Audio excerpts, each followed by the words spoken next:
पाहि मां गविय सिद्ध पाहि मां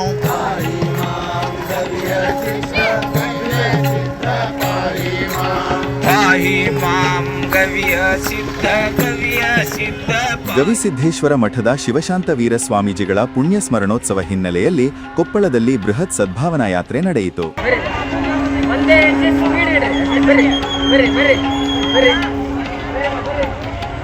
ನಗರದ ಮಳೆಮಲ್ಲೇಶ್ವರ ದೇವಸ್ಥಾನದಿಂದ ಸದ್ಭಾವನಾ ಯಾತ್ರೆಗೆ ಚಾಲನೆ ನೀಡಲಾಗಿದ್ದು, ಗವಿಸಿದ್ದೇಶ್ವರ ಸ್ವಾಮೀಜಿ ಚಾಲನೆ ನೀಡಿದರು.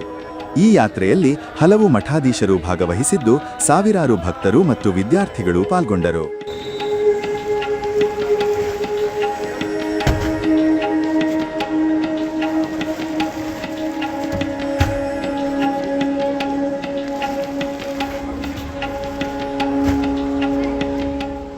ಸುಮಾರು 6 ಕಿಲೋಮೀಟರ್ ಪಾದಯಾತ್ರೆಯನ್ನು ಸ್ವಾಮೀಜಿ ಹಾಗೂ ಭಕ್ತರು ನಡೆಸಲಿದ್ದು, ನಗರದ ಪ್ರಮುಖ ರಸ್ತೆಗಳ ಮೂಲಕ ಸಂಚರಿಸಿ ಕೊನೆಗೆ ಗವಿಮಠ ತಲುಪಲಿದ್ದಾರೆ.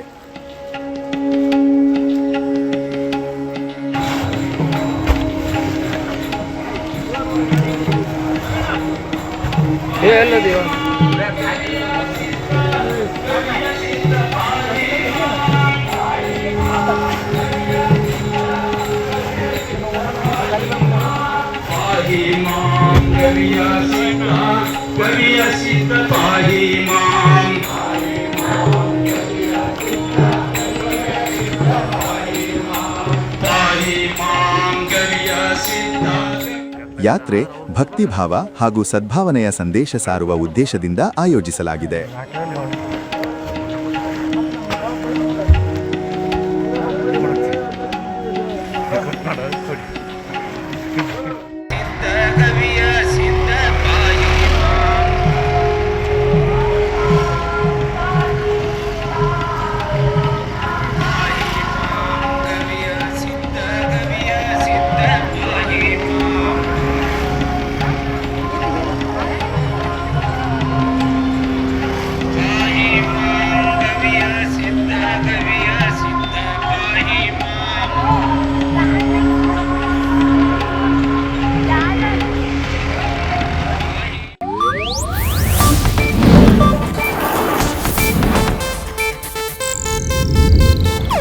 ಇದು ಏಷ್ಯಾನೆಟ್ ನ್ಯೂಸ್ ನೆಟ್ವರ್ಕ್ ಪ್ರಸ್ತುತಿ.